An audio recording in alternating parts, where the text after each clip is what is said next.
Halo mahasiswa perkebunan, perkenalkan saya Ferdinand Ginting, mahasiswa semester 6 jurusan perkebunan, mahasiswa Poluangtan Medan. Teman-teman sudah tahu nggak apa kegiatan saya pada pagi hari ini? Teman-teman pasti penasaran kan? Yuk ikuti saya.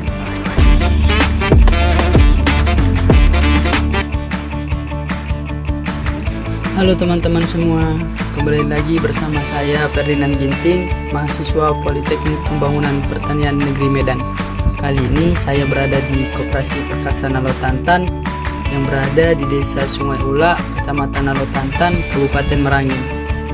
Koperasi Perkasa Nalotantan saat ini telah memiliki 25 kelompok tani dengan jumlah 909 anggota petani dengan luasan dan persebaran lokasi seperti Kecamatan Nalotantan, Tabir Lintas, Tabir Selatan, dan Pemenang Barat.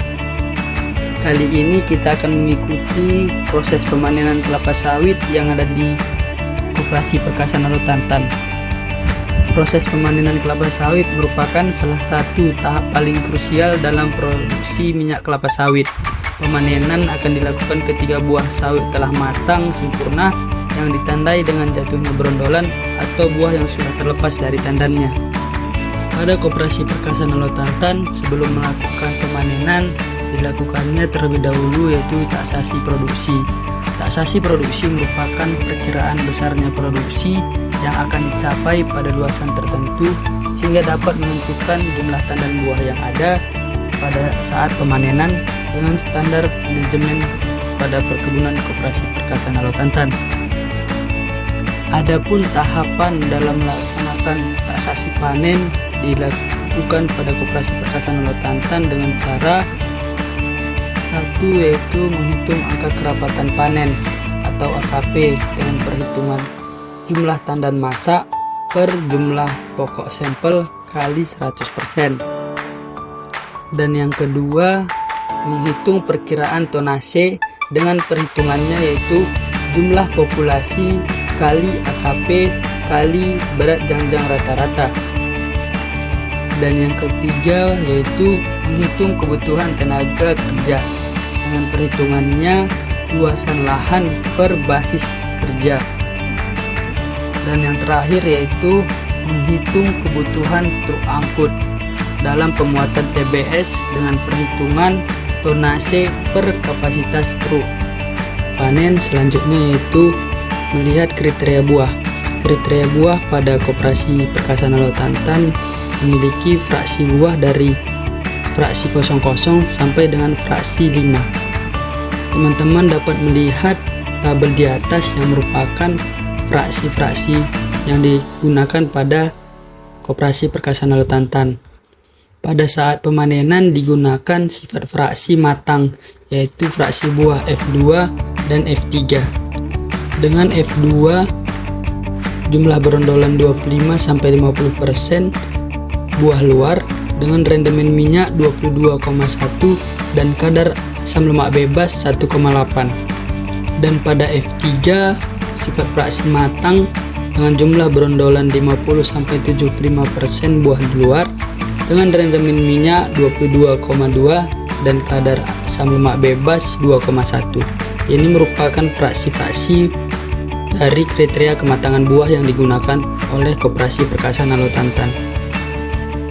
Baik teman-teman, setelah kita mengetahui kriteria matang buah kelapa sawit, selanjutnya itu melakukan waktu pemanenan. Waktu pemanenan di Koperasi Perkasa Nalotantan dilakukan pada pagi hari, dikarenakan seluruh TBS yang dipanen dari kebun harus akan dikirim ke PKS dalam waktu kurang dari 24 jam.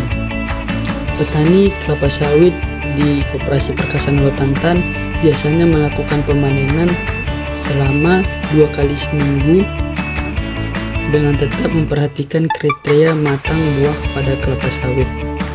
Setelah menentukan waktu pemanenan, selanjutnya yaitu teknik pemanenan. Teknik pemanenan kelapa sawit yang dilakukan di Koperasi Perkasa Nalotantan merupakan sistem ancak tetap dan ancak giring dengan alat pemanen seperti dodos dan egrek, dan alat panen lainnya seperti kampak, keranjang, goni, ganco, dan kereta sorong dalam pengangkutan ke TPH. Dengan cara pemanenan sebagai berikut. Yang pertama, memotong mepet batang pelepah yang menyangga buah matang.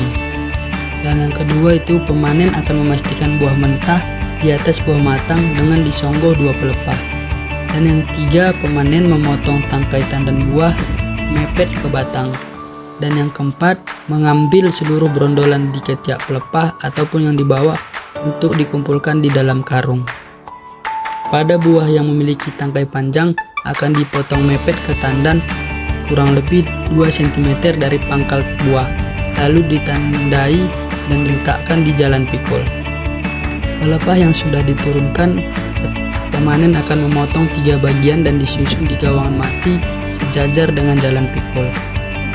Setelah kita melakukan pemanenan, selanjutnya itu pengangkutan TBS. Pengangkutan TBS di Koperasi Perkasa Nalotantan terdiri atas 2 tahap, yaitu tahap pertama, pengangkutan dari piringan panen ke tempat pengumpulan hasil atau TPH. Dan tahap kedua yaitu dari TPH ke loading rem atau pabrik kelapa sawit. Pada pengangkutan tahap pertama merupakan menjadi tanggung jawab oleh tim pemanen, sedangkan pada tahap yang kedua menjadi tanggung jawab petugas angkut menggunakan truk angkutan dengan kapasitas 11 ton. Pengangkutan yang dilakukan oleh truk akan dimulai ketika buah sudah dikeluarkan oleh pemanen dan diletakkan di TPH. Di dalam truk TBS sawit harus ditata dengan benar dan di dalam truk untuk memaksimalkan kapasitas mutu dari buah kelapa sawit tersebut. Dan pada buah kelapa sawit yang sudah dimuat di dalam dump truck, kemudian ditutup dengan jaring atau terpal. Pada buah kelapa sawit yang sudah diangkut dump truck, kemudian dibuatkan surat pengantar atau DO yang dibuat berdasarkan hasil pencatatan oleh mandor panen. Pembuatan surat pengantar buah bertujuan untuk mengetahui tonase dan jumlah tandan buah yang diantarkan ke pabrik.